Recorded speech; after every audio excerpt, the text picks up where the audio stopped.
notre sœur Chantal. Oui, amen. Amen. Tu as un verset, ma sœur Chantal? Oui. J'ai un passage dans Éphésiens 1, verset 3, qui nous dit « Béni soit Dieu, le Père de notre Seigneur Jésus-Christ, qui nous a bénis de toutes sortes de bénédictions spirituelles dans les lieux célestes en Christ. » Alors, est-ce qu'on est vraiment conscient qu'on possède vraiment toutes sortes de bénédictions spirituelles dans les lieux célestes en Christ pour pouvoir utiliser ces richesses, les armes dans le combat, toutes sortes de choses, quoi. La puissance de la prière, l'autorité spirituelle, afin que nous puissions manifester la victoire de Christ à la croix, etc., etc. Sommes-nous conscients de ça? Donc, saisissons ces richesses. Et j'ai un autre passage aussi dans Colossiens 3.2 qui dit « Affectionnez-vous aux choses d'en haut et non à celles qui sont sur la terre. » Que nous puissions vraiment nous affectionner à ces choses-là et saisir ces richesses-là pour les utiliser, qu'elles deviennent concrètes dans notre vie, quoi. Oui, que ces paroles deviennent esprit et vie dans nos vies. C'est écrit dans Jean 6. Voilà. Amen. Gloire à Dieu. Merci. Amen. Merci ma soeur.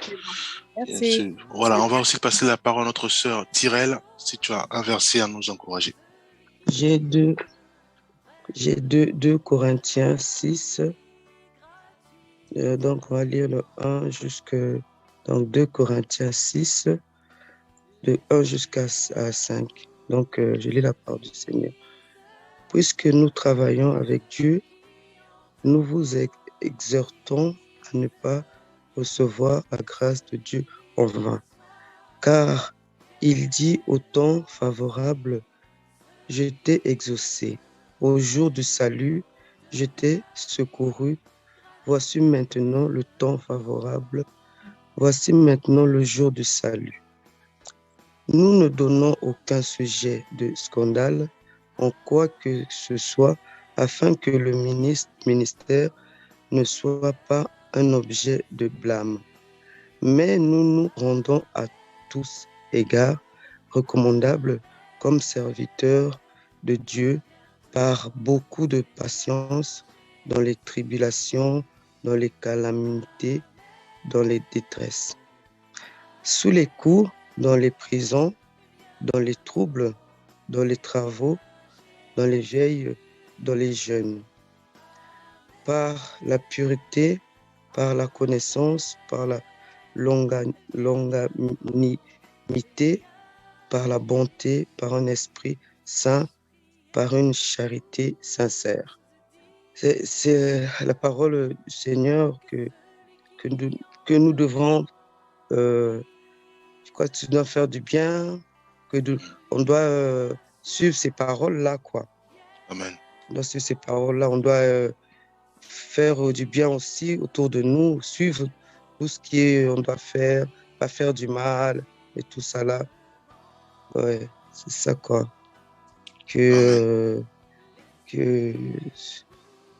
Oui, qu'on doit être reconnu, qu'on doit faire du bien. Oui, c'est ça, quoi, notre salut. C'est ça, quoi. Ok. Merci, ma soeur, pour ce puissant message. Voilà, qui nous fait du bien aussi. Je laisse la parole à notre sœur Raïssa, si tu as un verset à nous encourager. Shalom. Shalom. Shalom. Moi, je vais partager sur Josué. Josué verset 1. Non, Josué chapitre 1, verset 8. Qui se livre de la loi ne s'éloigne pas de toi, médite les jours et nuit, pour agir avec fidélité conformément à tout ce qui est écrit. Car c'est alors que tu auras du succès dans tes entreprises, c'est alors que tu réussiras. Voilà. Bon. Attends, moi j'ai partagé ces versets parce que il y avait un moment, je faisais des rêves aussi bizarres, que je voyais des gens qui me poursuivaient dans mes rêves. Mais la nuit des samedis, j'ai fait un rêve qui était tellement bon. J'ai dormi, je vis un monsieur qui me poursuivait. Et quand il me poursuivait, j'avais la même technique et j'ai dormi avec ça. Et je courais. Et à un moment donné, il n'y avait pas la route pour continuer à courir. Le monsieur, il était derrière moi, il me suivait.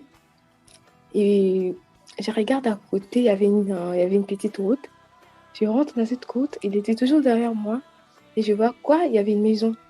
Je rentre dans cette maison, je vois sur une table, il y avait ma Bible à moi, la même Bible que je lis. Il y a même j'ai fait même un dessin sur la couverture et tout. C'était vraiment pareil. J'ai pris cette Bible, j'ai touché cette Bible, et j'ai tourné vers la personne. Et la personne, elle était tombée. Le Messie, il était tombé. Et je suis retournée à côté qui est tombé, là où il était tombé. Il ne s'est pas réveillé, il ne s'est pas bougé. Et moi, j'ai passé avec ma Bible. Voilà. Et je me suis réveillée de mon sommeil. D'habitude, quand je fais des cauchemars comme ça, j'ai tellement peur que je ferme tellement les yeux que j'ai tellement peur en moi. Mais ces jours-là, j'ai pas eu peur. J'ai dit, Raïssa, lève-toi. Il y avait ma Bible qui est au salon. Je suis sortie au salon, j'ai pas eu peur. J'avais pas l'impression d'avoir peur, en fait. J'avais l'impression d'avoir réussi à quelque chose, à faire tomber quelqu'un qui me poursuivait, voilà. Du coup, je vois vraiment que la Bible a une puissance, en fait. Quand tu lis la Bible et tout, tu peux réussir à faire tomber des gens méchants.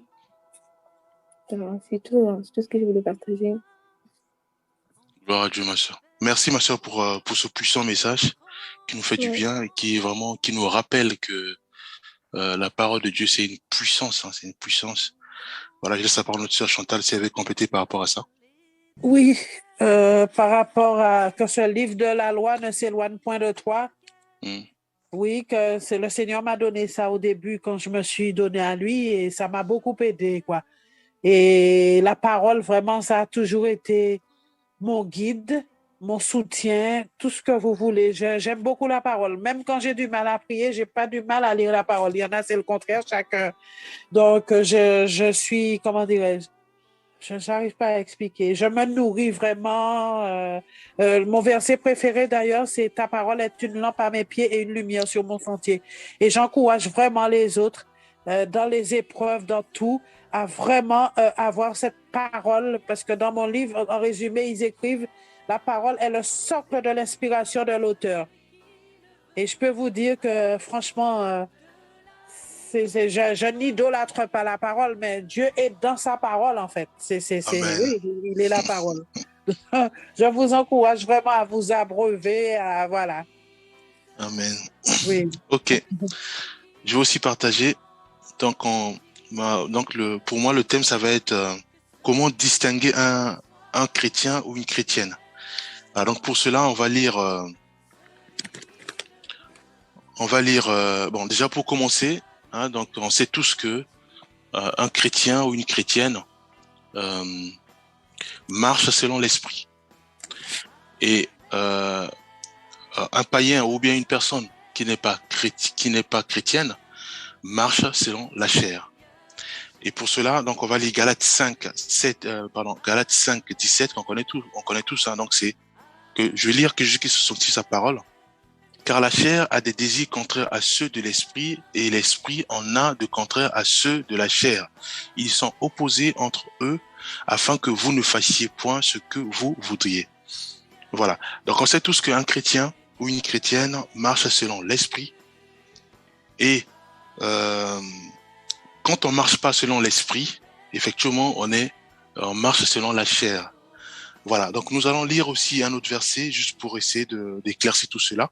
Dans Romains 8, versets 5 à 9, je vais lire « Ceux en effet qui vivent selon la chair s'affectionnent aux choses de la chair, tandis que ceux qui vivent selon l'esprit s'affectionnent aux choses de l'esprit. Et l'affection de la chair, c'est la mort, tandis que l'affection de l'esprit, c'est la vie et la paix, car l'affection de la chair est inimitié contre Dieu, parce qu'elle ne se soumet pas à la loi de Dieu et qu'elle ne le peut même pas. » Donc on voit, nous avons deux profils. Donc on a, d'un côté, on a un chrétien ou une chrétienne qui marche selon l'esprit, et de l'autre, on a une personne ou une femme ou un monsieur qui marche selon la chair. Et donc on voit un peu les conséquences. Donc on sait que si on marche selon la chair, effectivement, ça attire la mort et ça attire tout ce qui est contraire au désir de Dieu. Voilà. Et de quoi parlons-nous? C'est quoi effectivement les choses de la chair. Donc on va revenir encore, on repart encore dans Galates 5, 19, verset 21, où il est dit, or les œuvres de la chair sont manifestées. Ce sont l'impudicité, l'impureté, la dissolution, l'idolâtrie, la magie, les inimitiés, les querelles, les jalousies, les animosités, les disputes, les divisions, les sectes, l'envie, l'ivrognerie, les excès de table et les choses semblables. Donc il y en a plein. Et je vous dis d'avance, comme je l'ai déjà dit, que ceux qui commettent de telles choses n'hériteront point le royaume de Dieu. Donc c'est Galates 5, verset 19 à 21. Voilà, donc on connaît tous maintenant c'est quoi les œuvres de la chair. Donc ça veut dire quoi? Ça veut dire tout simplement que si un chrétien ou une chrétienne pose ces points cités, ce frère ou cette sœur ne marche plus selon l'esprit, mais marche selon la chair. Et si on est homme de Dieu, ou on est un pasteur, évangéliste, docteur, un prophète ou apôtre, si nous posons ces points-là, ça veut dire qu'on se chamaille, on se dispute, ça veut dire que nous marchons plus selon l'esprit, mais nous marchons selon la chair. Et on sait tous que si nous marchons selon la chair, ça veut dire que ça va être pour nous difficile de chasser même un démon. Pourquoi? Parce que la Bible dit que comment le diable peut chasser le diable. C'est impossible.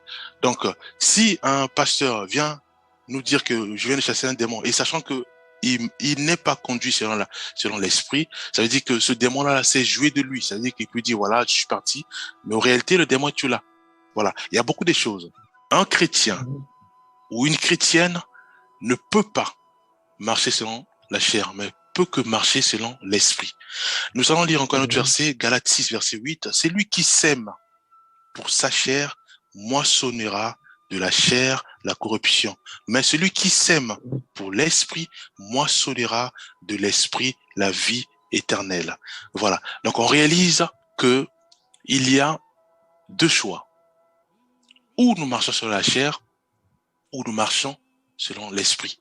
Voilà. Donc, un chrétien ou une chrétienne ne peut plus juger l'autre, ne peut plus accuser l'autre, ne peut plus penser en mal de l'autre.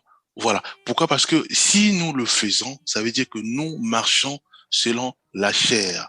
Or, comment voulons-nous nous rapprocher de Dieu si nous marchons selon la chair? Il y a incompatibilité puisque on dit que c'est contraire aux choses de Dieu. Le fait de marcher, donc dans Romains 8, 5, verset 9, où il est dit, car l'affection de la chair est inimitié contre Dieu. Donc, on peut pas, nous, être chrétiens ou être chrétienne, marcher encore selon la chair, parce que c'est contraire à la loi de Dieu, c'est contraire au principe même de Dieu. Voilà, Romains 7, 5. Car lorsque nous étions dans la chair, les passions des péchés provoquées par la loi agissaient dans nos membres, de sorte que nous portions des fruits pour la mort. Voilà. Donc, on sait tous maintenant que marcher selon la chair ou marcher en se laissant conduire par les désirs de la chair produit la mort en nous. Voilà. Donc, nous devons maintenant réaliser que nous avons fait un choix. Notre choix, c'est de suivre Jésus-Christ. Notre choix, c'est de prendre comme modèle Jésus-Christ.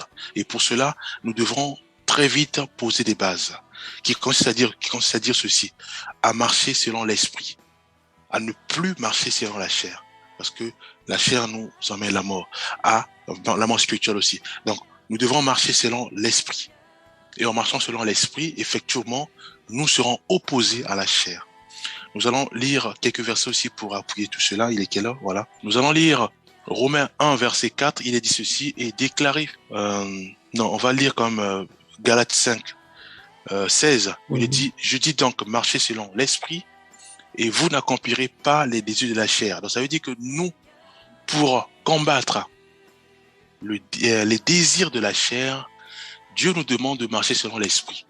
Et en marchant au quotidien selon l'esprit, effectivement, nous allons combattre les désirs de la chair. Puisque la parole dans Jacques 4, 8, il est dit ceci, il est dit, rapprochez-vous de Dieu et il se rapprochera de vous. Donc, c'est le même principe. Si Mhm. nous marchons selon l'esprit, effectivement, l'esprit aussi va se rapprocher de nous de manière à être imbibé du Saint-Esprit et à affecter puissamment nos langages, à affecter nos façons de voir les choses, à affecter nos façons même de penser. Donc, si nous faisons un pas, Dieu fait un pas. Si nous cherchons à nous rapprocher de Dieu en nous conformant au Saint-Esprit, effectivement, Dieu aussi va se rapprocher de nous. Voilà, Romains 8, 9, quand on a dit tout à l'heure, il est dit, par vous, vous ne vivez pas selon la chair, mais selon l'Esprit, si du moins l'Esprit de Dieu habite en vous. Si quelqu'un n'a pas l'Esprit de Christ, il ne lui appartient pas. Voilà. Donc, nous devons nous rapprocher de Dieu. Et la seule condition, c'est d'être imbibé du Saint-Esprit. On sait tous que le Saint-Esprit, c'est la base même. C'est la base de la vie d'un chrétien. Nous devons marcher selon l'Esprit et non selon la chair. 1 Corinthiens 7, 17, seulement que chacun marche selon la part que le Seigneur lui a faite, selon l'appel qu'il a reçu de Dieu. C'est ainsi que je l'ordonne dans toutes les églises. Voilà, un pasteur, bishop, archbishop, évangéliste, voilà, etc. Nous devons marcher selon l'esprit. Bien sûr, selon l'appel que Dieu nous a assigné, bien sûr, selon le Saint-Esprit. On ne peut plus, nous, on va dire, serviteurs du Seigneur ou servants du Seigneur, poser encore les actes de la chair, les œuvres de la chair. On ne peut plus. Parce que si on le fait, voilà, on est en conformité avec le diable. Or, un enfant de Dieu ne peut plus être en conformité avec le diable, mais peut que être en conformité avec Christ. Voilà, avec Dieu. Parce que si nous marchons selon la chair, effectivement, on peut plus influencer le diable, parce que le diable sait que il a quelque chose en nous. Parce que il y a soit les disputes, il y a soit des chamailles, il y a soit les calomnies, il y a soit la magie, il y a soit pas mal de choses en nous. Et effectivement, ce sont les composants du malin et ce sont les composants les œuvres de la chair. Et si on l'a, on peut plus influencer le diable, on peut plus rejeter le diable. Voilà, c'est pour cela il est important, nous, hommes de Dieu, nous, serviteurs, nous, servantes, nous devons tout faire avec l'aide du Seigneur, de marcher selon l'esprit. Voilà les deux choses qui distinguent un chrétien ou une chrétienne. Un chrétien ou une chrétienne ne peut plus poser les actes des œuvres de la chair. Un chrétien ou une chrétienne ne peut plus poser les actes des œuvres de la chair que nous avons lu tout à l'heure dans Galates 5. Au contraire, un chrétien ou une chrétienne ne peut que poser les actes où Dieu nous demande de faire. Voilà. Si vous vivez par l'esprit, marchant aussi selon l'esprit. Galates 5, 25, Romains 8, 4. Et cela, afin que la justice de la loi fût accomplie en nous, qui marchons non selon la chair, mais selon l'esprit. Voilà. On sait tous que dans Galates verset 20, où il est dit, voilà, le fruit de l'esprit, c'est l'amour, la joie, la paix. Voilà, on sait tous, ce sont les socles. Donc ça veut dire que si moi, je reçois par exemple des coups de la part de mes ennemis, je dois poser ce qu'on appelle le socle de la paix. Donc je dois rechercher la paix avec tous, je dois poser le socle de la joie, de l'amour qui me, voilà, pour manifester l'amour près de mon collègue. Voilà, le socle de l'amour, je dois poser le socle de la patience. Si par exemple je fais des affaires et que je sais que vraiment je suis bloqué, je dois poser le socle de la patience, voilà, vis-à-vis de mes partenaires, voilà, c'est ça, marcher selon l'esprit. Nous devons marcher selon l'esprit en imitant bien sûr le modèle parfait qui est Jésus-Christ. Donc un chrétien, une chrétienne ne peut plus se chamailler, un chrétien, une chrétienne ne peut plus poser les actes qui suscitent ou qui attisent le mal. Un chrétien ou une chrétienne ne peut plus poser des actes qui poussent son entourage à s'énerver, qui pousse son entourage à l'haïr, qui pousse son entourage à le détester. Voilà.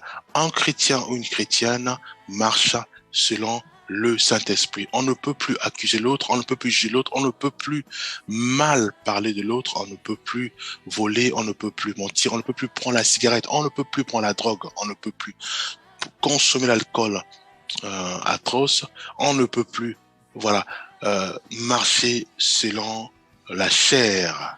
Voilà, c'est tout.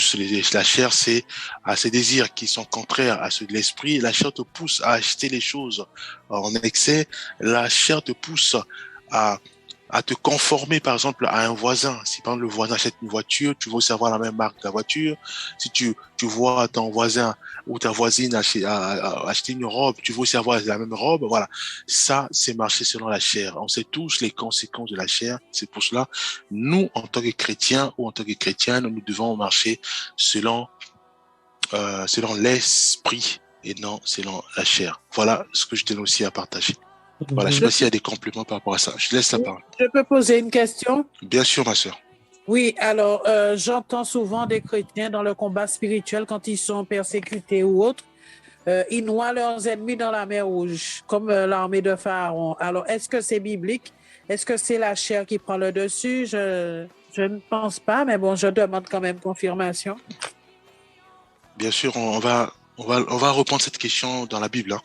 Je sais que Jésus-Christ avait répondu à cette question où quand il marchait pour aller à Jérusalem, Oui. donc il avait ses disciples qu'il aimait bien. Et effectivement, il demandait là où dormir. Donc les gens disent non, comme ça tu vas à Jérusalem, non, on te donne rien. Et du coup, je crois qu'il y a un de ses disciples, les deux, ils ont dit est-ce que tu veux qu'on puisse convoquer? C'est vrai, ils avaient ce pouvoir quand ils marchaient avec le maître. Est-ce que tu veux qu'on puisse évoquer le feu, que le feu puisse les consumer? Puisque tellement que ça faisait très mal. C'est vrai. Mais Jésus-Christ, lui, comme c'est un bon berger, il a un cœur de sauver l'humanité, parce qu'on sait tous que qu'on appelle ça, ton ennemi, Dieu veut à tout prix aussi le gagner. Oui, hein, c'est vraiment, voilà. C'est pour ça que Dieu dira à ses disciples, vous ne savez pas de quel esprit vous êtes animés. Donc effectivement, pour ma part, selon la Bible, je pense que il est mieux, comme dit Dieu, de prier pour nos ennemis. Oui, voilà, de faire du bien à ceux qui nous font du mal. Donc je pense que invoquer le feu pour consumer tes ennemis, non, c'est pas biblique. La mer Rouge, tout ça, oui. Voilà, c'est pas biblique, de toute façon, ça n'existe pas dans la Bible. Oui, on sait qu'on peut prier que pour nos ennemis, mais on prie pour eux. On peut pas chercher la mort, on peut pas leur chercher, on peut pas chercher, voilà. D'accord. Merci. Amen. Sois béni pour cette question qui m'a fait aussi du bien. Merci mon frère pour la réponse. Amen. Voilà. Je sais pas si la sœur Tyrell, tu as un complément par rapport au partage. Non. Ok. Non, j'ai rien. Voilà. Il est 7h. Je veux prier pour la clôture. Père, nous te rendons grâce, nous te bénissons parce que tu es bon. Amen. Merci parce que c'est toi qui conduis nos pas, c'est toi qui nous parles, c'est toi qui nous encourage, c'est toi vraiment qui veux que nous puissions marcher selon le Saint-Esprit. Père, aide-nous vraiment à garder dans notre cœur que sans toi, nous ne pouvons rien, car ta parole déclare que je suis le cep et vous êtes les sarments. Père, fais-nous grâce de s'attacher au cep, car oui, nous voulons marcher sur l'esprit, nous voulons, Père Céleste, être agréable à tes yeux, nous voulons, Père Céleste, être juste et parfait à tes yeux. Père, aide chacun de nous, aussi nous remettons cette journée, fais grâce, que cette journée soit pour nous une journée sanctifiée par toi, Amen. où tout ce que nous toucherons, Père Céleste, est sanctifié. Tout ce que nous mangerons est sanctifié. Père, éloigne de nous tout ce qui nous pousse vers le mal, mais permet à ce que nos regards soient fixés vers toi, que nous puissions t'écouter et aussi être sensibles à ton Esprit Saint. Au nom puissant de Jésus-Christ, nous avons ainsi prié. Amen. Amen. Amen. Voilà, Amen. soyons tous bénis. Shalom, shalom. Oui, shalom. Oui, shalom. Shalom. À très bientôt. Shalom. Amen. Merci.